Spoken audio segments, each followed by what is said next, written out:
The Salty Saga, separating facts from fiction in salt and health. In the complex narrative of human health, salt plays a pivotal role, offering up essential elements like sodium and chloride that our bodies cannot produce independently. These minerals orchestrate a symphony of physiological processes, from enzyme catalysis to hormone production. Salt serves as a linchpin for our nervous system, aids in digestion, supports brain development, and ensures the proper functioning of our adrenal glands. Yet salt's claim to fame, or rather infamy, has long centered on its alleged relationship with blood pressure. Efforts to promote salt restriction in the American diet stretch back several decades, embroiled in controversy and shifting perspectives. In 1972, the National High Blood Pressure Education Program, a coalition of medical organizations and federal agencies, declared salt a harmful additive. It was a declaration that would set the stage for a contentious debate. By 1978, some researchers even went so far as to label salt as the most dangerous food additive.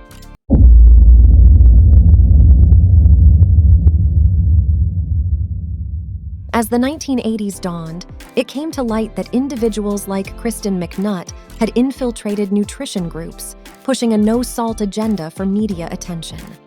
The lobbying efforts of organizations like the Center for Science in the Public Interest led to calls for labeling high-salt foods, and the FDA joined the cause in 1981, aiming to reduce salt intake as a recommendation later incorporated into dietary guidelines. Recent guidelines in 2010 took a bold step, urging Americans to reduce their salt consumption to a mere 3.5 grams, less than a teaspoon, down from 6 grams in 2005.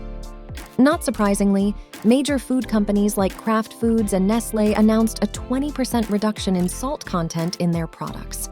When manufacturers lower the salt content of food, they usually choose to increase the artificial flavorings like MSG. Monosodium glutamate, or MSG. This decrease in salt consumption coincided with the introduction of Cenamix, a powerful salt substitute engineered to mimic the taste of salt and operate as a neurological agent.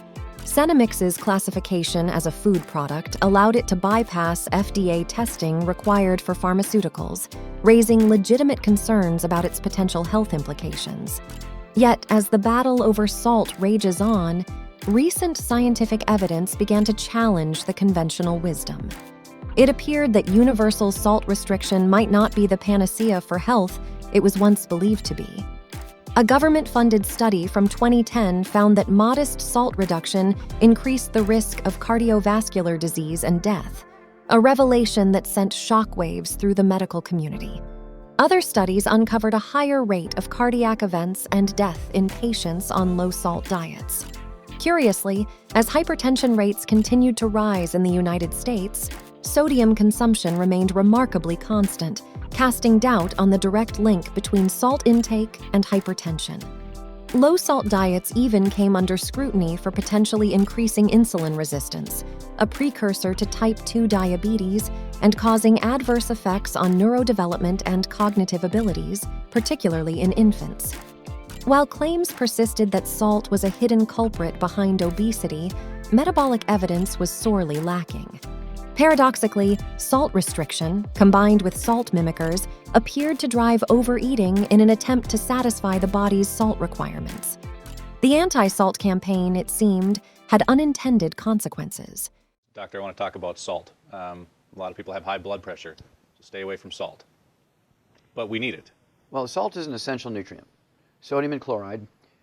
You cannot have nerve impulses without sodium chloride. They're an integral part of the biochemical system of nerve transmission.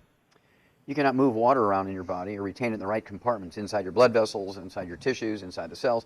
You can't keep things in the right compartment without sodium chloride. The chief cells in your stomach cannot make stomach acid without salt. Okay? Salt is the raw material. Sodium chloride is the raw material to make hydrochloric acid in your stomach. Now, two things have happened because of this terrible criminal advice that doctors have given. It's criminal. Anybody else do this to the American people, they'd be put in jail for life. Some of them would be executed because of the number of people who are killed over this. Right? Salt is required to make stomach acid. You don't have enough stomach acid, you get reflux. incorrectly called acid reflux. It's reflux. Reflux is caused by insufficient amounts of stomach acid, not too much stomach acid. So doctors have even named it the wrong thing, right? And basically, you get reflux when you don't have enough stomach acid to keep your stomach environment sterile. So yeast begin to grow in there, so you eat carbohydrates and sugar. They ferment that, produce gas. Heartburn, pressure, reflux. Because you have all these things growing in your stomach. Okay, when you get a pH too high, you get a pH above 4, all these things begin to grow. You have a pH under 1, your pepsin works to digest proteins, and you can absorb minerals, you can absorb B12. Your pH gets above 2, 2.5, you can't do that. Okay, so you're in trouble. I mean, you can take tons of iron supplementation, and if you don't have any stomach acid, you can't absorb iron. You go back to 1995, 750 people died during a triple-digit heat wave in Chicago. It was a 2-week heat wave. Thousands of people fell out with heat stroke. The first thing they give them intravenously on the way to the hospital to get heat stroke is saline solution, which is salt water, yeah. And it's absolutely criminal that these 750 people who died were all ones who were on a salt-restricted diet. They're all seniors who were on a salt-restricted diet. They died of heat stroke because these doctors didn't have the courtesy to call these people up in good manners, just to call up and say, look, whether you believe in the salt-restricted diet or not, right now you need to put a couple of tablespoons of salt in a gallon of water and be sipping on that until the heat wave goes away. But they didn't do that. And so all those people who died of heat stroke who were under the care of doctors who were on a restricted salt diet, those doctors should be put in jail, okay, for almost like the same thing as vehicular homicide, the same type of thing as manslaughter, right, type of thing. Then here comes the big one. Right now, on the average, this is a Mayo Clinic study, came out in 2009. They said that as many as 30%, 30 people out of 100 in America now have celiac disease and have trouble absorbing nutrients. And as a result, there's people with 25 legitimately diagnosed diseases, which are all nutritional deficiency diseases. They're going to 18 different specialists for all this. They're paying, tens of thousands of dollars a day to deal with this, and it's simply a gluten intolerance, and their intestines are damaged, they can't absorb nutrients. Well, now people who could eat gluten with impunity, they were really big on eating wheat, barley, rye, and oats, no problems, and suddenly now at age 50 or 60, they become gluten intolerant. Well, that's because over the years on a salt-restricted diet, they couldn't digest wheat, barley, rye, and oat glutens down to their simplest amino acids. Big chunks called polypeptides are being absorbed. They set up an intolerance to it, and now at age 50, 60, we have 80 out of 100 people with gluten intolerance because of this criminal advice to restrict salt. A 1936 study on sodium chloride deficiency found that participants experienced intense thirst, longing for salt, loss of appetite, difficulty concentrating, fatigue, and a sense of exhaustion when sodium deficient. In a 1995 study at Johns Hopkins University School of Medicine, chronic fatigue syndrome patients who were encouraged not to restrict sodium intake and given sodium-retaining medication showed a 76% favorable response. You might say the extra ingredient is salt. These patients saw improvements in chronic fatigue syndrome symptoms, clinical signs, and overall mood. Salt's significance goes beyond mere bodily functions. Its influence has left a mark on human history, shaping trade routes and influencing the rise and fall of civilizations. Salt scarcity has led to authoritarian rule, while abundant salt resources contributed to the spread of freedom and democracy. Animals have a strong instinct to seek out salt, just like they do for water and food. Elephants dig up trees to access salty soil under the roots. Gorillas chew rotting wood for salty microbes, and some animals even drink urine for its sodium content. However, humans have taken their pursuit of salt to another level. In Salt, A World History, by Mark Kurlansky, the significance of salt throughout history is evident. Salt has driven civilizations, built empires, and shaped the course of nations. Romans strategically placed their cities near salt sources, and Roman soldiers were even paid in salt.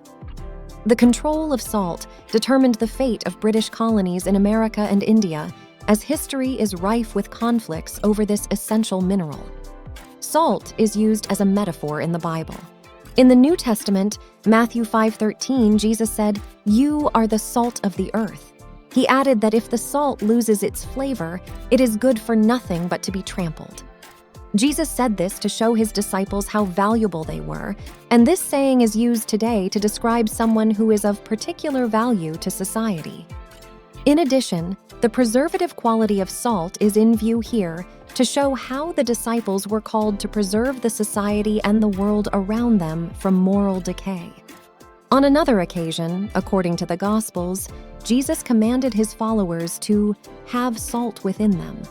Salt also played a role in Chinese society and culture. Salt is one of the 7 necessities of life mentioned in Proverbs, and salty is one of the 5 flavors which form the cosmological basis of Chinese cuisine. Song Yingxing, author of the 17th century treatise The Exploitation of the Works of Nature, explained the essential role of salt. As there are 5 phenomena in weather, so are there in the world 5 tastes. A man would not be unwell if he abstained for an entire year from either the sweet or sour or bitter or hot, but deprive him of salt for a fortnight, and he will be too weak to tie up a chicken. In this ongoing narrative, salt remains an enigmatic character, its multifaceted role in human health both indispensable and divisive. It is a story of complexity and contradiction, where the true impact of salt on our health is far from a simple, one-size-fits-all prescription. Understanding this complexity is vital for making informed dietary choices and avoiding potential negative consequences associated with excessive salt restriction. The tale of salt continues to evolve, leaving us to ponder its true significance in the grand narrative of our health. Share your views in the comments section below. Also, remember to show your support by hitting the like button, sharing this video with your friends, and subscribing to stay updated on both new and timeless health advice and strategies.